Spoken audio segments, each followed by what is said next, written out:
मनुष्य के 2 पुत्र थे। उनमें से छोटे पुत्र ने पिता से कहा, हे पिता, संपत्ति में से जो भाग मेरा हो वो मुझे दे दीजिए। पिता ने उन दोनों में अपनी संपत्ति बांट दी। बहुत दिन ना बीते थे कि छोटा पुत्र सब कुछ इकट्ठा करके दूर देश को चला गया।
आओ बेटा आओ।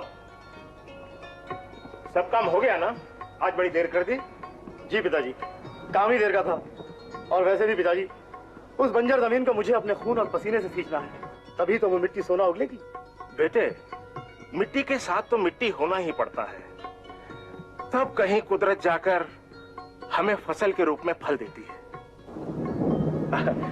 तुम बहुत थके हुए लग रहे हो बेटा, जाओ हाथ मुंह धो लो और फिर खाना खाओ। जी पिताजी, मैं अभी हाथ मुंह धोकर आया। जाओ। सुनो जी, वो छोटा कहाँ है? सुबह से नजर ही नहीं आया। तुम्हारे साथ काम पे भी नहीं गया वो? लीजिए पिताजी, जिसे आप याद कर रहे थे वो हाजिर। लो, शैतान का नाम लो और शैतान हाजिर।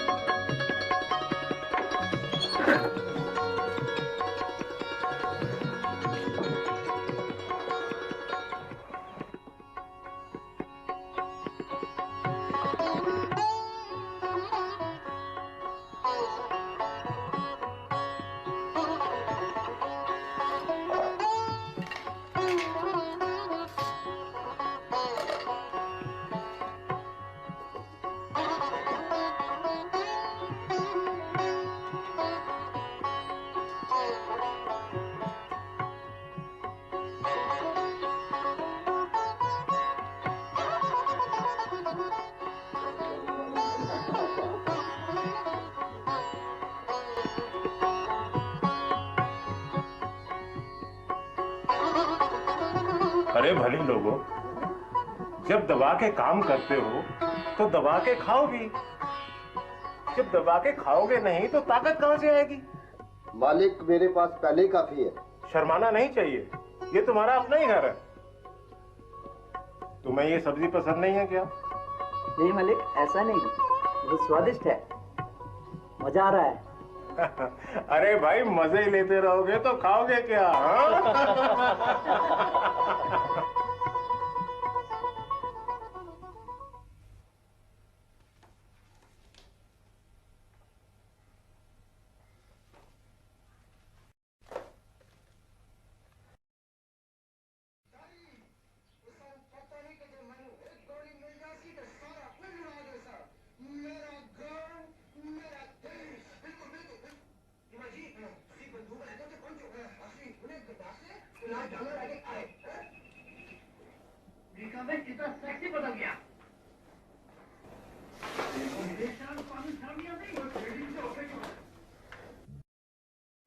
बेटे तुम क्यों हर वक्त अपना कीमती वक्त बर्बाद करते रहते हो? नहीं पिताजी, मैंने बस अभी अभी टीवी लगाया था, पढ़ ही रहा था।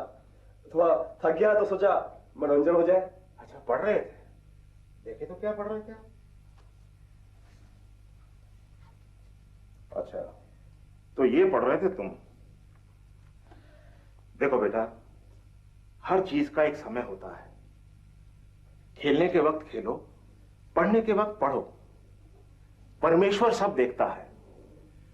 तुम हमें तो धोखा दे सकते हो, लेकिन उस परमेश्वर को धोखा नहीं दे सकते। और तुम जितनी मेहनत करोगे ना बेटा, तुम्हें उतना ही अच्छा फल मिलेगा। और मैं कई दिन से देख रहा हूं कि तुम पढ़ाई की तरफ बिल्कुल ध्यान नहीं दे रहे, और ना ही तुम बड़े भाई का हाथ पटाते हो, और नहीं तो कम से कम नौकरों के ऊपर ही निगरानी रखा करो। लेकिन तुमसे तो ये उम्मीद करना भी बेकार है। आप हर समय इसके पीछे क्यों पड़े रहते हैं? अभी ये छोटा है, जब बड़ा हो जाएगा तो अपने आप समझ जाएगा। इस तरह सारा दिन डांट डपट करना अच्छा नहीं है। देखो माँ, अगर पिताजी मुझे इसी तरह डांटते रहेंगे ना तो मैं इस घर में रहने वाला नहीं हूँ। मतलब साफ है, मुझे घर छोड़ने के लिए मजबूर होना पड़ेगा। मैं अपनी मर्जी से जीना चाहता हूँ। मुझे संपत्ति में से मेरा हिस्सा दे दीजिए। ना रहेगा बांस, ना बजेगी बांसुरी। बेटे, अपने पिता से इस तरह से बात करते हैं? अपनी हद में रहना सीखो। आखिर हम तुम्हारे माँ बाप हैं। तुम्हारा भला बुरा सोचना हमारा फर्ज है। तुम्हारी माँ बिल्कुल ठीक कहती है। बड़ों के साथ इस तरह से बात की जाती है, और परमेश्वर की नजर में तो ये बहुत बुरा कर्म है। मुझे समझ नहीं आ रहा कि आप लोग क्या कह रहे हैं। मुझे संपत्ति में से मुझे मेरा हिस्सा दे दीजिए। ये तुम क्या कह रहे हो बेटे? मैं जो कुछ कह रहा हूं ठीक कह रहा हूं। नहीं बेटा, मैंने जो कह दिया सो कह दिया, बस मुझे मेरा हिस्सा दे दीजिए। क्या ये तुम्हारा आखिरी फैसला है? हाँ। तुम समझते क्यों नहीं बेटे? हमारा सब कुछ तुम्हारा ही तो है। मुझे सब कुछ नहीं, मुझे बस अपना हिस्सा चाहिए, अपना हिस्सा।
कुकर्मों में सब कुछ खर्च कर चुकने के बाद वो पूरी तरह कंगाल गया। अचानक उस देश में अकाल पड़ा तो वो भूख से मरने लगा और काम की तलाश में इधर उधर भटकने लगा।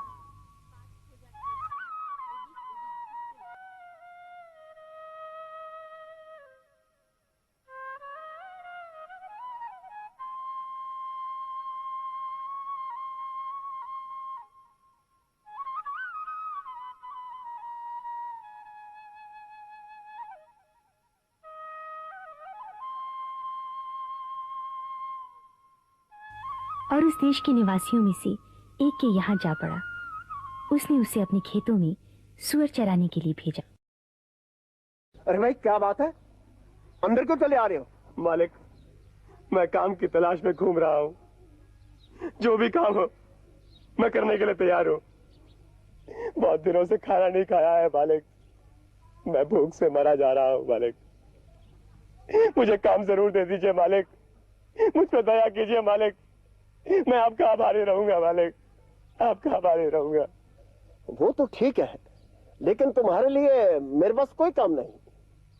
हाँ, अगर तुम चाहो तो मेरे सुअर के बाड़ों में काम कर सकते हो। ठीक है मालिक, मैं काम करने को तैयार हूँ। और सुनो, इस काम के बदले में मुझसे किसी चीज की उम्मीद मत रखना। और अगर तुम रात को सोना चाहो तो सुअर के बाड़े में ही सो जाया करना। और भोजन मालिक? और जो सुअर खाएंगे वो तुम भी खा लिया करना। अच्छा मालिक। ठीक है, तो आज से ही काम पे लग जाओ। जी मालिक।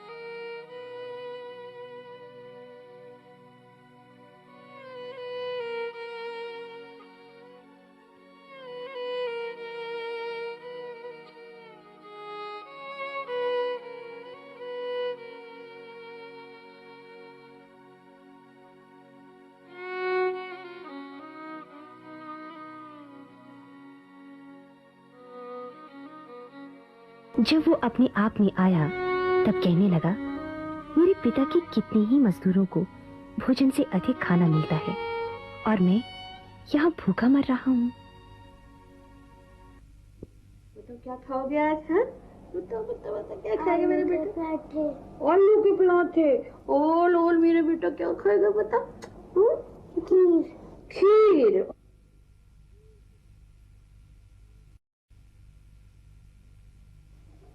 परमेश्वर सब देखता है। तुम हमें तो धोखा दे सकते हो, लेकिन उस परमेश्वर को धोखा नहीं दे सकते। पिताजी, मैंने स्वर्ग के विरुद्ध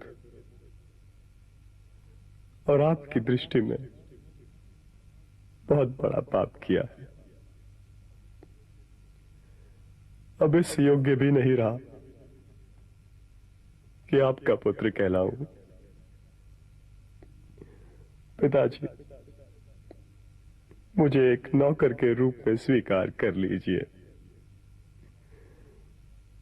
मुझे क्षमा कर दीजिए पिताजी, मुझे क्षमा कर दीजिए। मैं आपका गुनहगार हूं, मुझे बख्श दीजिए पिताजी।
अकेला चलता रहा।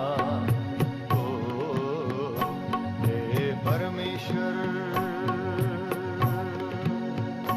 हे परमेश्वर, मुझको जांच और परख।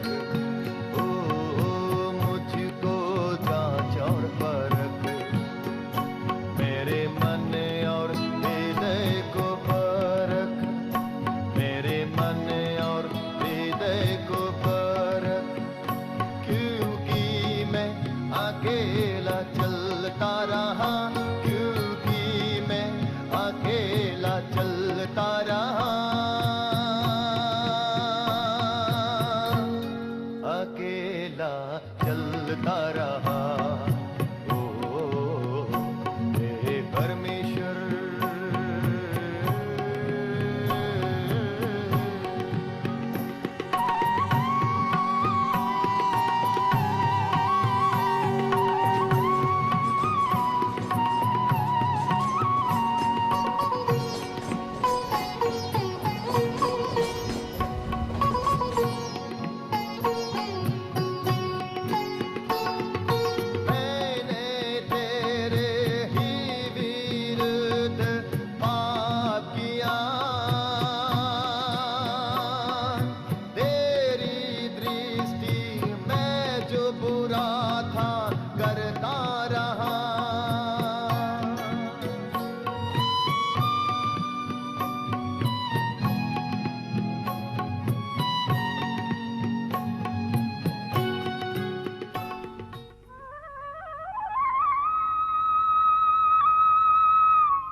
पिताजी, मैंने स्वर्ग के विरुद्ध आपकी दृष्टि में बहुत बड़ा पाप किया है पिताजी।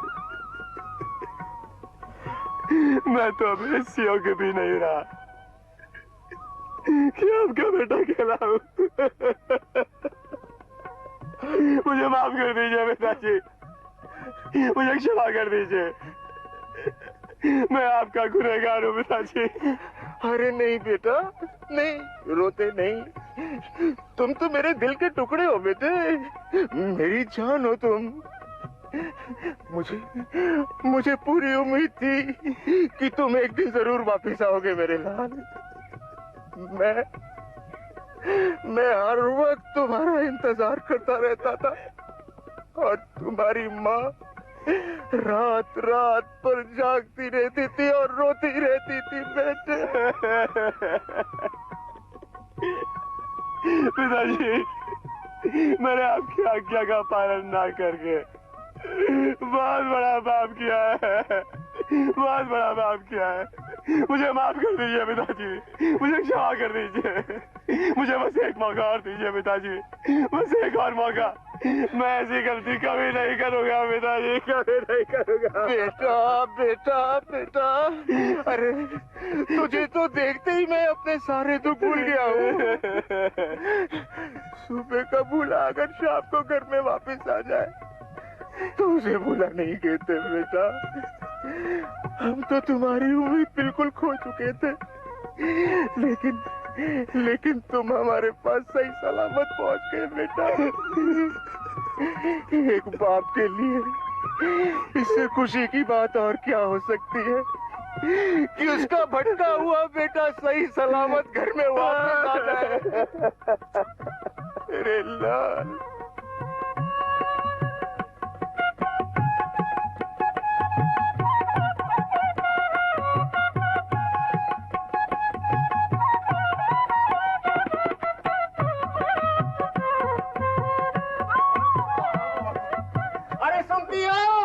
अरे बाहर आके देखो कौन है। तेरा बेटा। कहाँ चला गया था बेटा, चला गया था। मुझे माफ कर दो माँ। तूने अपनी क्या हालत बना रखी है। मुझे माफ कर दे माँ।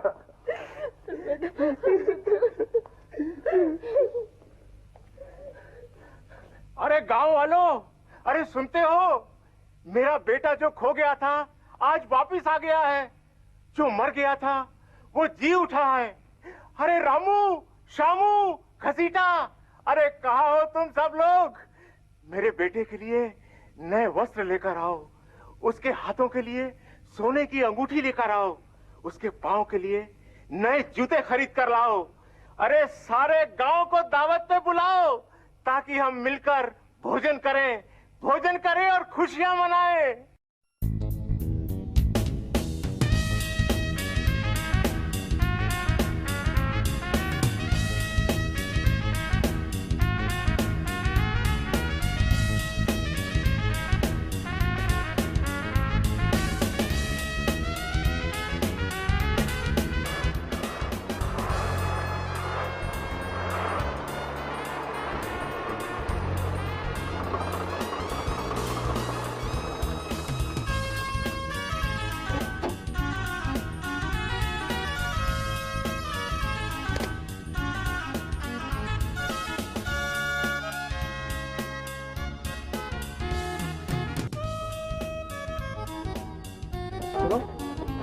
भाई ये बैंड वाला किस खुशी में बज रहा है?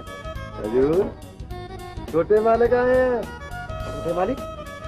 आपके छोटे भैया घर बार से लौट आए हैं। उनके वापस आने की खुशी में मालिक ने आसपास के लोगों को खाने पे बुलाया है। हजूर अंदर चलिए, मालिक आपका इंतजार कर रहे हैं।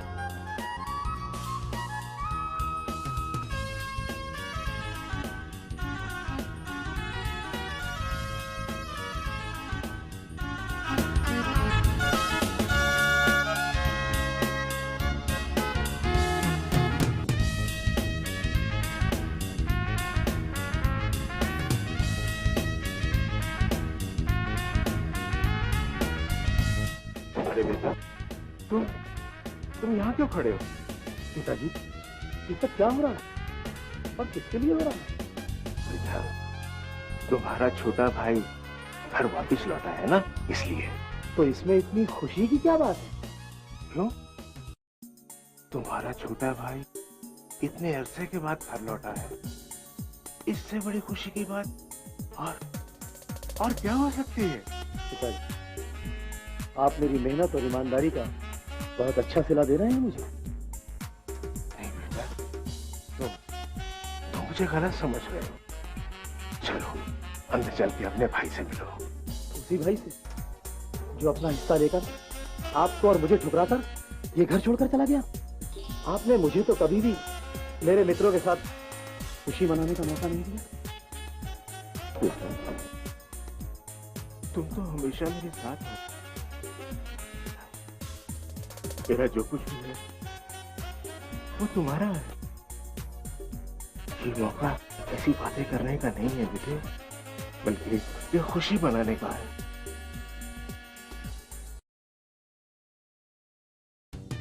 बेटे, तुम्हारा छोटा भाई मर गया था, अब जी उठा। वो अब सिक हो गया था बेटा,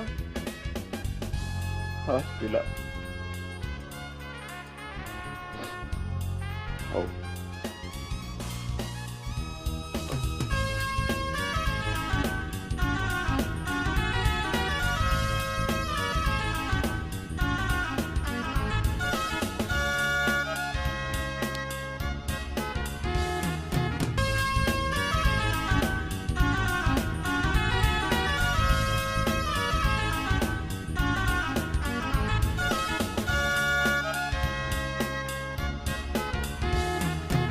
आज से लगभग 2000 वर्ष पहले प्रभु यीशु मसीह इस दुनिया में सुसमाचार सुनाते और कहानियों के द्वारा लोगों को समझाते थे कि अपने पापों से पश्चाताप करें। आज हम भी अपने पिता परमेश्वर को छोड़कर उड़ाऊ पुत्र के समान ही संसार के बुरे कामों में अपनी जिंदगी व्यतीत कर रहे हैं और भटक गए हैं। सबने अपना अपना रास्ता चुन लिया, परंतु जीवित पिता परमेश्वर स्वर्ग से सबको देख रहा है और चाहता है कि सब लोग अपने अपने पापों से मन फिराकर और पश्चाताप करके पिता परमेश्वर के पास लौट आएं।